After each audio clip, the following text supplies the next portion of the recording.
Assalamualaikum warahmatullahi wabarakatuh. Innal hamdalillah nahmaduhu wa nasta'inuhu wa nastaghfiruh wa na'udzu billahi min shururi anfusina wa min sayyiati a'malina. May yahdihillahu fala mudilla lahu wa may yudlil fala hadiya lahu. أشهد أن لا إله إلا الله وحده لا شريك له وأشهد أن محمدا عبده ورسوله الذي لا نبي بعده اللهم صل وسلم وبارك على رسول الله وعلى آله وأصحابه ومن والاه أما بعد. Hadirin wal hadirat jamaah Masjid Al-Hujurat rahimahullah. Alhamdulillah, pada pagi ini kita kembali dikumpulkan di dalam ta'lim rutin, dan alhamdulillah kita dalam keadaan sehat walafiat. Mudah-mudahan senantiasa di dalam perlindungan Allah Subhanahu wa taala. Saudara-saudara kita yang sedang mendapat ujian dengan sakitnya apapun itu, semoga diberikan kesabaran, ketabahan, juga menjadi sebab kifarat penghapus kesalahan-kesalahan, dan juga mudah-mudahan kembali diberikan kesembuhan seperti sedia kala. Amin ya rabbal alamin. Para jemaah sekalian yang saya hormati, pada pertemuan ini insyaallah kita akan berbicara mengenai hadis yang berkaitan dengan arkanul Islam, rukun Islam, yang diriwayatkan oleh Imam Al-Bukhari dan Muslim. An Abi Abdurrahman Abdullah bin Umar bin Al-Khattab radhiyallahu anhu qala Sami'tu Rasulullah sallallahu alaihi wasallam yaqul buniyal Islamu ala khamsin syahadatu an la ilaha illallah wa anna Muhammadar Rasulullah wa iqamas salati wa ita'uz zakat wa iqamus salati wa ita'uz zakat wa hajjul baiti wa shaum Ramadan. Dari Abi Abdurrahman bin Abdullah bin Umar bin Al-Khattab radhiyallahu anhuma, beliau mendengar bahwa Rasulullah SAW telah bersabda, Islam dibangun atas 5 perkara, yaitu syahadat, bersaksi bahwa tidak ada ilah, tidak ada Tuhan yang hak disembah kecuali Allah, dan sesungguhnya Muhammad adalah utusan Allah. Mendirikan sholat, menunaikan zakat, dan haji ke Baitullah, dan yang terakhir adalah shaum Ramadan. Para jamaah sekalian, ini merupakan pilar-pilar di dalam ajaran Islam, ya, di mana seorang muslim harus pasrah, rela dengan apa yang telah ditetapkan oleh Allah Subhanahu wa taala. Ya. Jadi kita sebagai muslim menerima apapun, terutama berkaitan dengan rukun Islam ini yang telah disepakati, sehingga apabila ada salah satu saja yang diingkari, maka tidak sah keislamannya.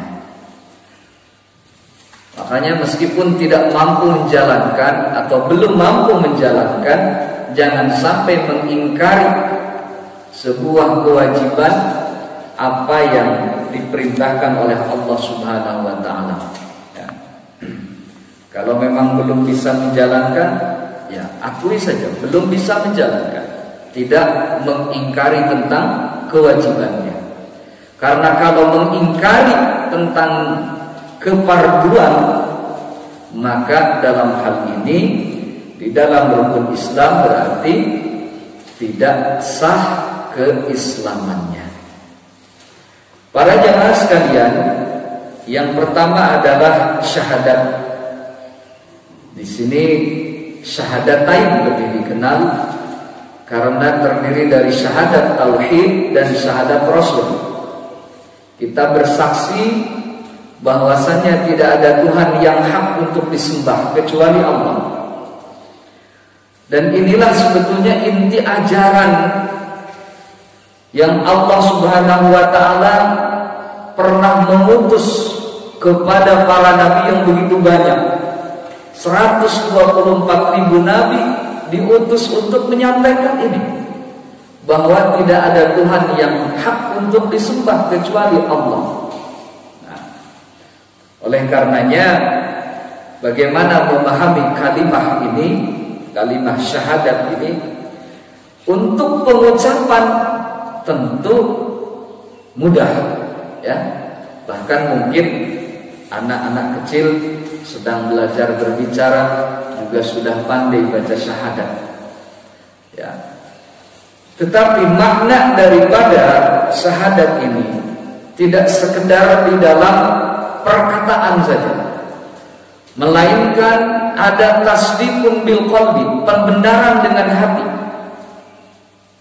Kemudian iqrarun bil lisan, kita berikrar dengan lisan, wa amalun bil arkan, dilakukan dengan perbuatan kita. Ada sebagian ulama yang menghitung dari kalimat thayyibah ini, la ilaha illallah, sebanyak 12 huruf yang berisi kewajiban yang sifatnya zahir, kemudian kewajiban yang sifatnya batin, ya. Zahir itu artinya jelas, terlihat.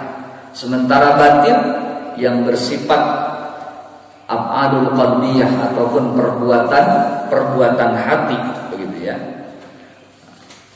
Jadi makna dari la ilaha illallah ini, di mana kita hidup dengan kalimat itu, bahkan nanti kelak wafat ingin berada, dan ucapan terakhir kita mengharapkan adalah kalimat la ilaha illallah. Dijamin kata Nabi, dakhalal jannah, masuk surga, ya. Kewajiban yang sifatnya zahir, yang tampak, yang pertama adalah thaharah. Jadi kalau orang sudah mengucap kalimat syahadat ini harus thaharah, harus bersuci. Maka berkaitan dengan bersuci ini, la yuqbalu salatun bi ghairi tuhurin, kata Nabi. Tidak diterima salat tanpa bersuci. Makanya di dalam Islam itu subhanallah, semuanya begitu lengkap. Kita diajarkan bagaimana kita tata cara beristinja, bagaimana tata cara kita membersihkan dari hadas kecil maupun besar, ya.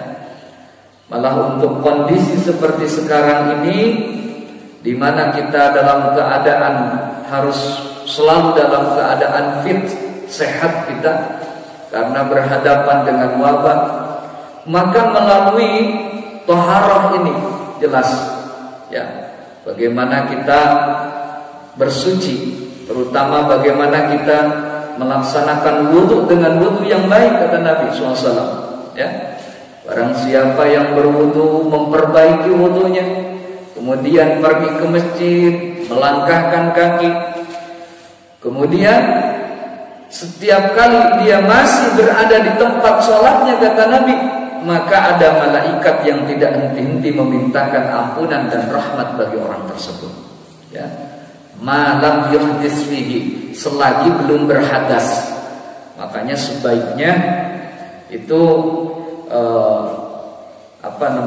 menjaga ya wudhu kita, dan ini menjadi sebagian benteng dengan wabah seperti sekarang. Ya, ketika kita mungkin ada kotoran masuk, maka kita istinsyak, menghirup air ketika wudhu, kan begitu. Ya, jadi mohon maaf, bukan sekedar di luarnya saja, tapi kita hirup air, sehingga kita akan terbawa keluar itu kotoran-kotoran. Itu yang pertama para jamaah sekalian, taharah. Mohon maaf, mungkin sekalipun kita sedang berada di dalam perjalanan, ya, ada keperluan buang air kecil, ya. Ya, kalau kita mencari tempat, sekarang di banyak tempat sudah tersedia, supaya apa? Kita suci, ya. Jangan sampai sudah bersyahadat, tapi sesudah buang air kecil tidak bersuci gitu ya. Pintu mobilnya dibukakan sedikit gitu. Nah, itu banyak orang di jalan seperti itu. Kita orang yang sudah bersyahadat, dahulukan, ya. Malah jangan dianggap enteng, jangan dianggap remeh. Karena sebahagian orang yang mendapat azab di dalam kubur itu bukan dosa yang besar, tetapi ini dalam masalah bagaimana membersihkan najis ketika dia buang air kecil, ya. Jadi kita kalau mau pergi, siapkan air yang cukup.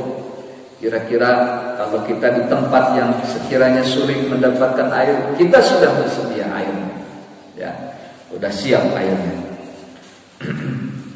Nah, para jamaah sekalian, itu yang pertama, ya, taharah. Makanya kita biasakan, mungkin kalau sekarang cuci tangan, ya, kita semua lengkap, bukan cuci tangan, ya, tetapi wudhu, seluruh anggota wudhu dengan wudhu yang baik dan benar. Yang kedua, makna dari la ilaha illallah yang bersifat zahir itu adalah as-sholatu, sholat. Ini termasuk rukun Islam yang kedua. Sholat itu afdalul ibadatil badaniyati, seafdal-afdalnya ibadah yang dilakukan oleh badan itu adalah sholat. Mau fardunya ataupun sunnatnya, maka seutama-utama dibanding dengan ibadah yang lain adalah sholat, ya. Sehingga pelihara sholatnya. Dulu Nabi Ismail alaihissalam diperintahkan wa'mur ahlaka bis sholat, perintah keluargamu untuk melaksanakan sholat, ya. Laksanakan. Sudah sholat belum? Itu yang paling pokok, yang paling utama. Ketika sudah memiliki tanggung jawab dengan sholat, maka insya Allah ini rasul ibadah, pokok kepalanya ibadah, sehingga akan memiliki tanggung jawab terhadap ibadah-ibadah yang lain. Para jemaah sekalian, yang ketiga adalah zakat, ya, zakat bagi orang yang sudah nisab tentunya. Kalau memang tidak nisab, tidak wajib zakat, tetapi tidak berarti tertutup kesempatan untuk mengeluarkan harta, ya. Yaitu kita masuk ke dalam kategori sedekah, ya. Ini sedekah wajib, belum mampu, jangan menunggu sampai mampu, lakukan saja sedekah. Apalagi di waktu pagi, kita mengawali pagi, di mana Allah hadirkan malaikat yang senantiasa mendoakan, ya, orang-orang yang berinfak bersedekah. Allahumma a'ti munfiqan khalafa, kata malaikat, ya Allah, berikanlah pengganti bagi orang yang berinfak bersedekah. Jadi di pagi-pagi, selain termasuk juga keutamaannya adalah untuk tadfa'ul bala, menolak bala, ya, dengan sedekah ini. Para jamaah sekalian, telah jelas tentang batasan-batasan mengenai zakat ini, mana yang dikategorikan nisab, mana juga yang berhak untuk menerimanya. Surah At-Taubah ayat 60 ya. Kemudian yang keempat adalah shaum. Nah, ini shaum sudah kita jalani kemarin, shaum Ramadan. Kemudian adalah haji. Nah, ini kewajiban haji. Meskipun tahun ini belum bisa terlaksana ya, mudah-mudahan ke depan bisa kondisinya lebih baik lagi. Kita semua bersabar menanti ya, untuk supaya lebih mungkin bersiap ya, diri kita baik secara keilmuan ataupun yang lainnya. Mungkin masa penantian yang begitu panjang, termasuk doa-doa juga bisa kita hafalkan gitu ya. Dengan kondisi yang seperti sekarang belum bisa ada keberangkatan. Padahal sekarang ini sudah termasuk kepada bulan haji. Di dalam surah Al-Baqarah Allah menyatakan Al-Hajju Ashhurun Ma'lumat. Haji Ashhurun Ma'lumat adalah bulan-bulan yang telah dimaklumi, yaitu dari mulai Syawal, Dzulqa'dah, sekarang Dzulqa'dah, dan puncaknya adalah Dzulhijjah. Faman farada fihinnal hajja fala rafatha wala fusuqa wala jidala fil hajj. Siapa orang telah menetapkan terhadap ibadah haji ini, fala rafatha, tidak boleh rafas, berkata, bersikap yang tidak senonoh ya. Wala fusuq, nggak boleh berbuat dosa. Wala jidal, nggak boleh berbantah-bantahan. Nah ini sekarang biasanya kan sudah pemberangkatan kloter berapa, tapi sekarang belum memungkinkan katanya kondisi seperti ini, sehingga kita tetap bersabar ya, tetap bersabar. Kalaupun ada batasan usia, setidaknya di hadis yang sebelumnya kita pelajari, innamal a'malu binniyat, bahwa saya telah membuktikan niat untuk berhaji. Kalau berdasarkan ketentuan manusia, biar dapat nomor 25 juta ya di bank syariah, itu telah ditempuh. Ternyata usianya tidak sampai, keburu meninggal, maka telah ada niat yang awal itu untuk menunaikan haji. Kalaupun tidak sempat sampai di Baitullah, maka niat itu telah tercatat di sisi Allah Subhanahu wa taala. Ya. Itu. Kemarin ada jamaah yang bertanya, saya usia ini 60. Terus gimana, belum ada keberangkatan? Apa harus saya menarik uang saya? Uang 25 juta ditarik lagi? Ya, kalau memang ketentuan itu kan manusia berbeda-beda, kadang berubah-ubah. Jangan sampai ya mungkin karena satu dan lain hal seperti sekarang ini yang belum jelas entah sampai kapan ada pembatasan tentang jamaah ini. Lalu kalau satu saat kondisinya normal ya, bahkan diberikan umur panjang, apa yang menjadi penghalang untuk sampai ke Baitullah? Saya bilang jangan dulu diambil. Kalau sudah diambil seperti itu, berarti mencabut niat. Sekarang kalau misalnya tetap kita tidak tahu masa yang akan datang itu akan seperti apa. Boleh jadi suasananya lebih baik, kondisinya lebih baik, memungkinkan sehingga tidak ada halangan. Itu yang sebetulnya sangat kita harapkan. Ya. Jadi paling tidak untuk kewajiban haji ini, ya, kita menetapkan dulu niat. Memang kalau niat di dalam haji kan mikot namanya, tapi setidaknya dengan berazam, dengan menabung, dengan sudah memiliki nomor, ya itulah sebetulnya wujud awalan daripada niat itu. Ya, kan mikot, mau mikot makani atau zamani, gitu ya.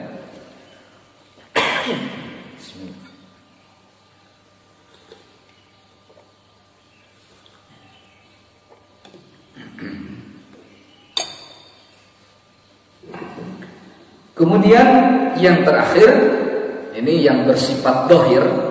Kalau seseorang sudah mengucap la ilaha illallah, syahadat, maka ada yang disebut dengan al-jihad, yaitu jihad. Jihad bersungguh-sungguh melaksanakan apa yang menjadi kewajibannya, membela agama Allah, menegakkan kalimat thayyibah, ya, sesuai dengan tingkat kemampuannya. Maka diperintah oleh Allah Subhanahu wa taala, wajahidu fi sabilillah, jihadlah di jalan Allah dengan apa?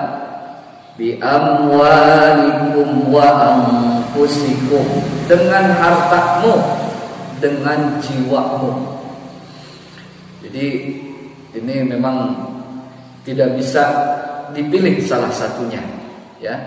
Apakah cukup dengan harta saja, tidak dengan jiwa, atau jiwa saja dengan harta? Maka itu kedua-duanya. Kita dengan hartanya, juga kita dengan jiwanya. Dan tentunya jangan dipahami, apalagi diselewengkan pemahaman jihad ini dengan bom bunuh diri, gitu ya.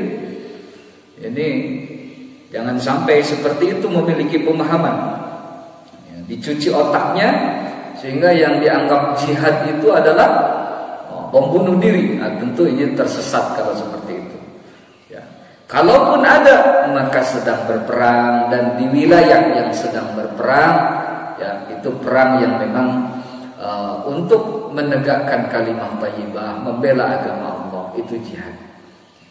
Sedangkan kita setiap hari dituntut senantiasa untuk berjihad. Jihadun nafs, itu memerangi hawa nafsu yang paling utama. Bahkan dikategorikan oleh Nabi SAW disebut jihad akbar, ya. Karena yang menghalangi kita itu bukan orang lain, tapi hawa nafsu, ya. Apakah kita pergi melaksanakan perintah Allah, ataukah kita tetap berada di tempat mengikuti hawa nafsu saja. Nah ini, makanya setiap saat kita dihadapkan dengan itu. Para jamaah sekalian, itu 6 poin antara lain menurut para ulama ketika seseorang telah mengucapkan kalimat syahadatain, ya, yang bersifat zahir. Ada yang bersifat batin. Kalaulah kalimat thayyibah ini 12 huruf,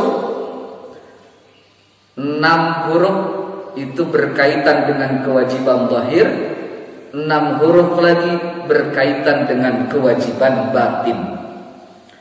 Antara lain yang pertama adalah tawakal. Seorang yang telah mengucap kalimat syahadat berarti dia telah meyakini, ridha, menerima bahwa Allah sebagai Tuhan yang hak untuk disembah, sehingga dia tidak bergantung kepada apapun kecuali hanya kepada Allah Subhanahu wa taala, ya. Para jamaah sekalian, maka Nabi mengajarkan bagaimana ketawakalan ini, ya, mengumpamakan ahli surga itu nanti adalah orang-orang yang seperti burung.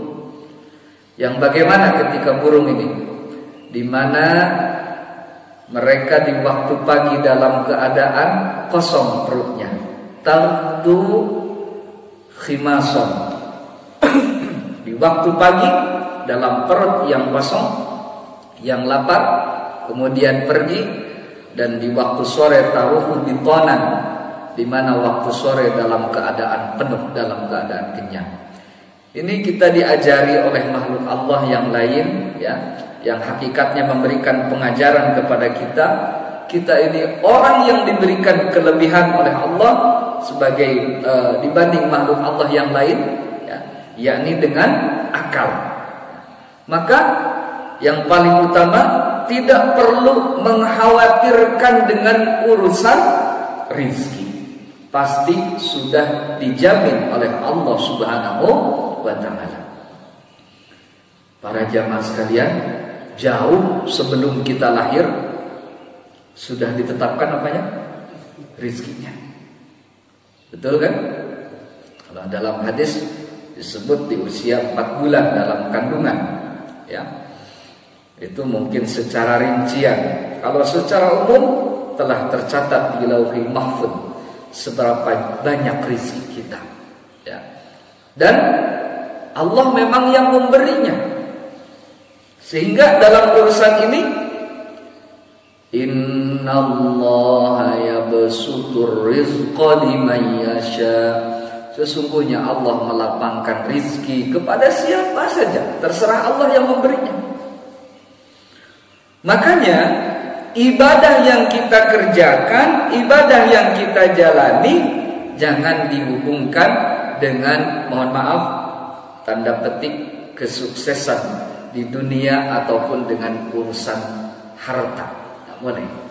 Kita ibadah ini pengabdian kepada Allah, penghambaan kita kepada Allah.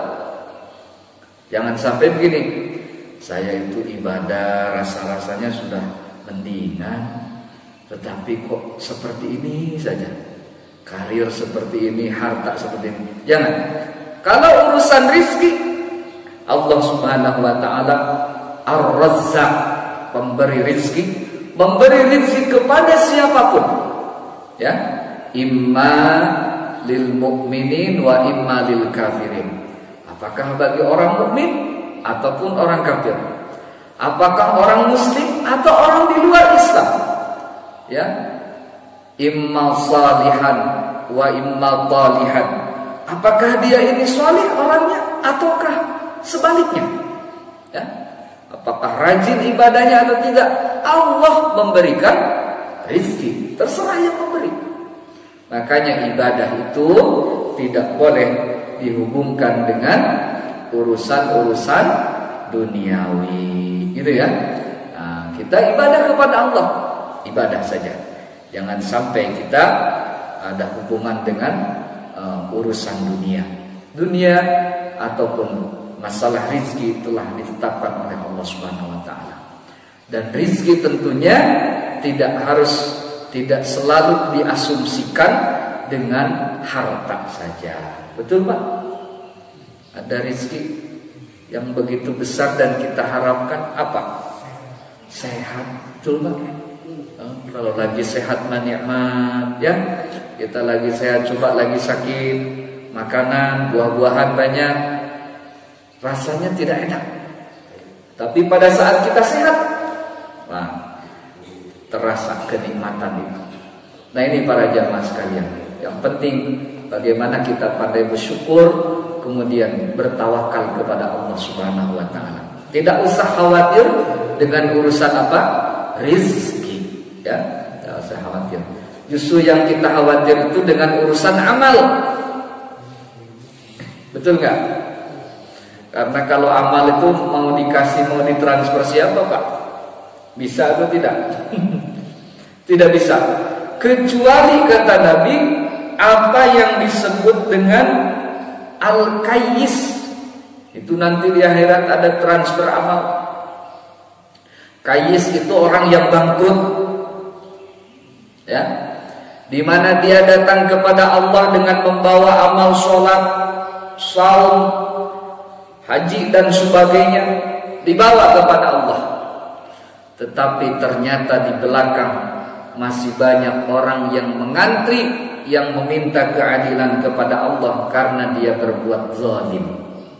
Na'udzubillah min dzalik.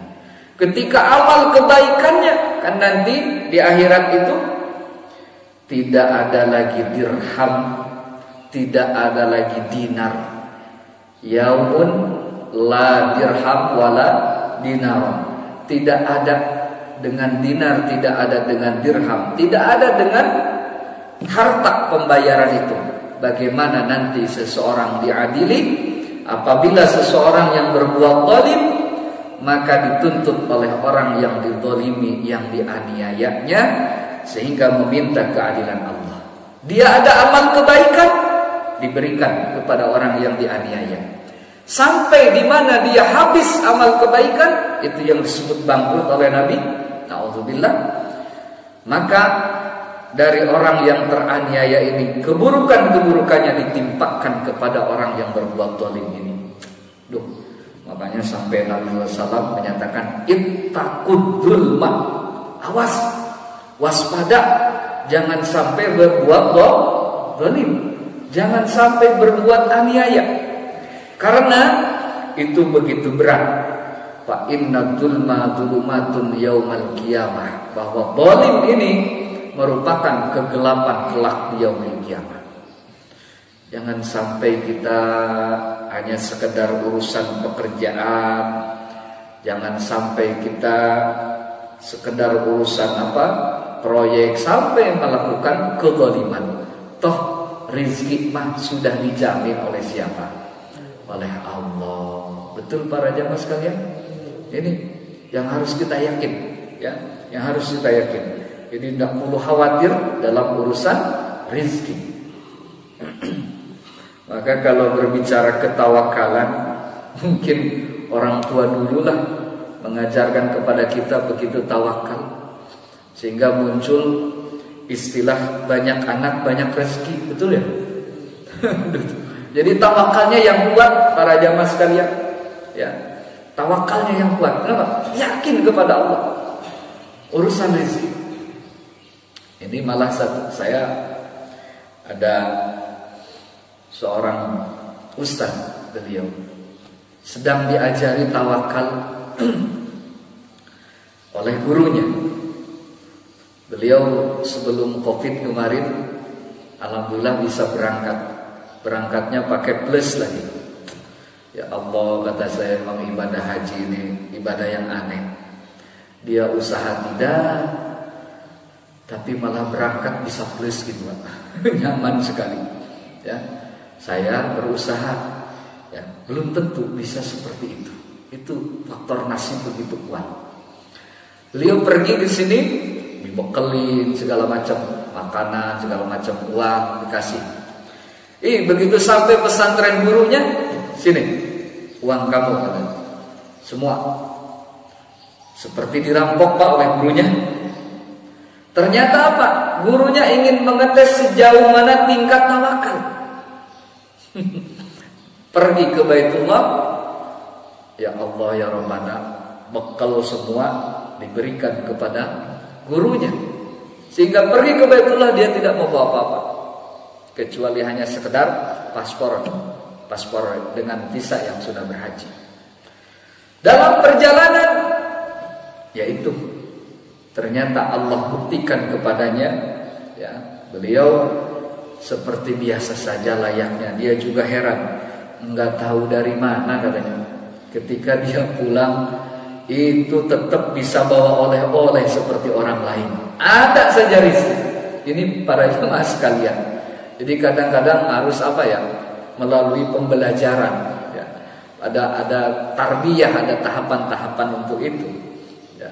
Sehingga, mohon maaf, bagi orang mukmin dengan kondisi yang tiba-tiba seperti ini, usaha berhenti, sekolah berhenti dan sebagainya, coba kalau tidak ada faktor yang sangat kuat di dalam hati tawakal kepada Allah, pasti akan goncang, betul kan? Gitu. Tapi kalau tawakal kepada Allah, ya ini satu jalan mungkin ditutup, tapi apakah cuma satu jalan rezeki dari Allah? Kan tidak. Allah memberikan begitu banyak jalan. Malah banyak orang yang tumbuh berkembang di masa wabah usahanya. Itu seperti itu. Ya. Makanya ini yang paling utama, bagaimana kita mengajarkan tawakal terutama kepada putra-putri kita. Ya, ajari supaya bertawakal kepada Allah. Makanya kita pagi berangkat minimal diajari oleh Nabi, Bismillahirrahmanirrahim, Allah. Ya. Tawakal. Yang kedua adalah tafwid. Kalau sudah mengucap la ilaha illallah, sudah mengucap kalimat syahadatain, amalan batin kita adalah tafwid. Tafwid itu artinya pasrah. pasrah kepada Allah, terserah disuruh apa oleh Allah, maka saya menerima.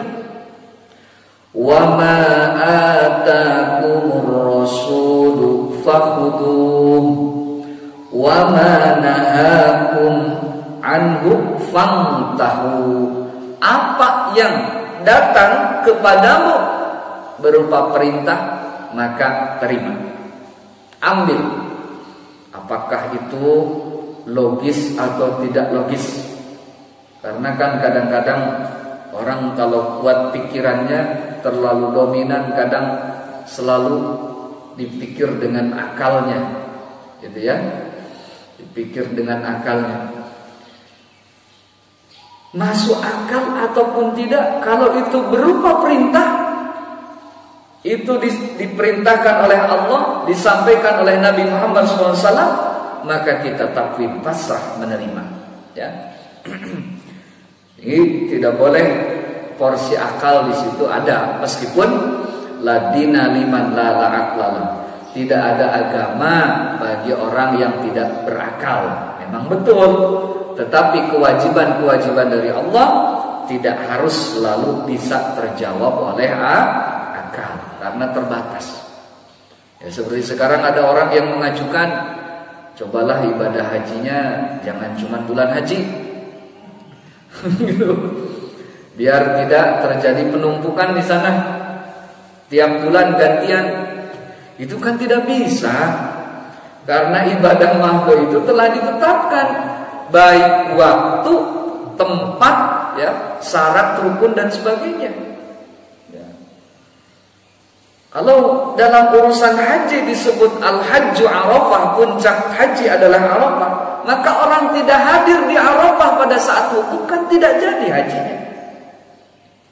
Sehingga pemerintah Saudi, ya, menyediakan mustasfa, ya, hospital, rumah sakit di area Tanah Arafah bagi orang yang sakit, asal hadir di situ karena sedang berhaji.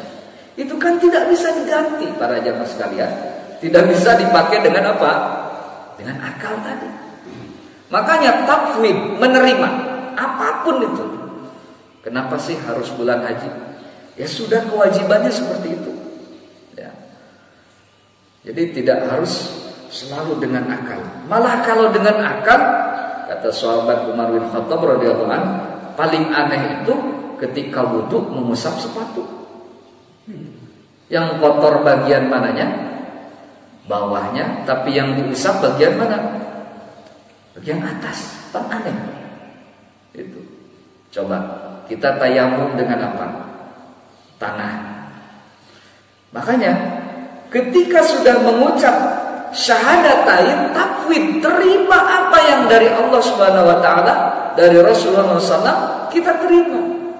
Jangan selalu ini mah enggak logis, ini mah enggak masuk akal. Itu enggak mungkin seperti ini, ya. Jadi ketentuan yang berupa syariat. Makanya Islam itu kan kita diajarkan dengan kepasrahan, pasrah apapun yang diperintahkan oleh Allah. Coba nanti ini masuk sebentar lagi, mungkin kurang sebulan, kita bulan Dzulhijjah, bulan haji. Bagus mana motong kambing dengan memberi makan kepada orang yang sedang corona, yang terkena seperti itu. Dalam urusan amal itu jangan dibanding-banding seperti itu. Ya. Ini khawatir untuk menghilangkan apa? Kewajiban ataupun sunnah-sunnah yang memang sudah berdiri kokoh mapan. Jangan sampai dibandingkan seperti itu. Karena kata Nabi, tidak ada amalan yang paling disukai di hari itu, yaumun nahar. Tidak ada amalan kecuali apabila dia mengalirkan darah hewan kurbannya. Kan itu amalan yang paling disukai. Ya. Jadi ini untuk porsi-porsi pemikiran kita, ya, di mana diletakkan dengan pada tempatnya. Bahwa kita beragama harus berakal, betul. Tetapi andaikan perintah-perintah tersebut dan ketetapan-ketetapan di dalam syariat telah jelas, maka jangan sampai karena tidak masuk akal lalu tidak dilaksanakan, ya. Jadi sudah kita syahadat, maka tidak ada pilihan kecuali tafwid. Saya menerima apapun dari Allah Subhanahu wa taala. Maka kita ikrarkan di dalam salat, inna sholati wa nusuki wa mahyaya wa mamati lillahi rabbil alamin. Itu seperti itu. Jadi kita pasrah apapun, ya. Baik itu berupa perintah, termasuk juga larangan dari Allah Subhanahu wa taala. Yang ketiga, amalan yang bersifat batin, para jamaah sekalian. Kalau kita sudah mengucap syahadatain, kalimah thayyibah, maka harus ada sabar. Harus sabar, ya. Sabar baik ketika menjalani ibadah, baik ketika kita mendapati musibah, sabar, ya. Kalau masalah tingkat kesulitan, tingkat ujian, tidak ada yang lebih berat daripada Nabi Muhammad SAW.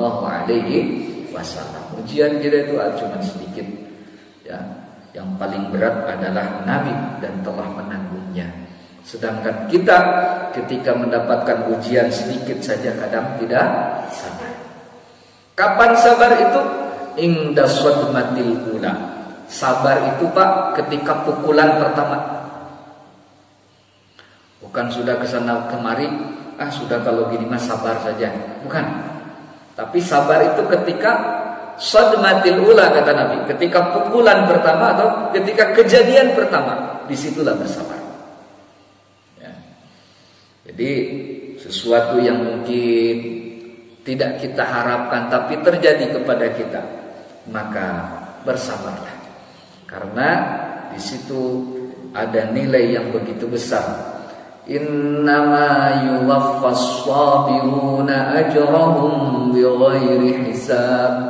Bahwa disempurnakan ganjarannya orang yang bersabar bighairi hisab, dengan tanpa ada hitungannya. Saking besarnya pahala dari sabar, ya. Para jamaah sekalian, itu amalan batin yang harus ada tatkala kita sudah mengucapkan syahadat, ya, menjadi seorang muslim. Apapun yang terjadi, ya, meskipun tidak menyenangkan, kadang ada ketahuan hikmahnya itu sesudah berlalu, kan seperti itu, ya. Sehingga kita bersabar. Yang keempat adalah ar-ridha. Ini, Pak, amal yang paling tinggi, amalan batinnya, ridha. Karena pada hakikatnya kita tidak terlepas dari zat yang maha mengatur segala urusan kita. Kita tidak punya pilihan, karena ridho atau ridho, ya, sudah ditetapkan seperti itu. Sehingga pilihannya bagi orang mukmin hanya satu, apa? Ridho saja. Apa yang terjadi? Ridho. Bahwa kita harus mempersiapkan dari awal dan sebagainya, betul. Tapi satu saat di depan, apa yang akan terjadi tidak ada yang tahu. Maka pilihannya adalah ridho. Man lam yardha bi qada'i. Siapa yang orang tidak ridho dengan ketetapanku, kata Allah, falyakhud rabban siwa'i. Silakan cari Tuhan selain daripada aku. Nauzubillah min dzalik. Ya. Jadi ridho, meskipun kadang-kadang sesuatu ini sangat tidak disukai, sangat tidak menyenangkan, maka kita ridho. Ridho menjalani ibadah, ridho menjalani hidup dan kehidupan, bahkan dalam keadaan mungkin yang sulit sekalipun kita ridho. Yang penting jangan sampai kita terhalang untuk melaksanakan ibadah kepada Allah. Yang kelima adalah az-zuhud. Zuhud. Kita tinggalkan urusan-urusan dunia. Dunia cuma sekedar fasilitas saja, para jamaah. Jangan sampai dibawa kemana? Ke hati, ya. Kita tinggalkan. itu sebagai bagian daripada kemurahan Allah di dunia ini sehingga jadi fasilitas untuk kita beribadah kepada Allah. Ya. Kemudian yang terakhir, at-taubah. Ini taubat, dan ini salah satu tanda di mana Allah Subhanahu wa taala memberikan kebaikan kepada hambanya, di mana diberikan kesempatan untuk bertaubat. Ya, alhamdulillah para jamaah sekalian, kita masih diberikan kesempatan oleh Allah Subhanahu wa taala. Ya, mudah-mudahan kita dapat memanfaatkannya dengan sebaik-baiknya. Kita senantiasa merasakan rahmat, kemurahan, keberkahan dari Allah Subhanahu wa taala, dan tentu saja kita berharap di mana ketika kita kembali kepada Allah di hari wafatnya kita dalam keadaan diampuni dari segala dosa-dosa oleh Allah Subhanahu wa taala. Amin ya Allah ya rabbal alamin. Para jamaah, demikian saja barangkali yang dapat disampaikan. Kalau ada pertanyaan, maka kalau tidak ada, dicukupkan saja.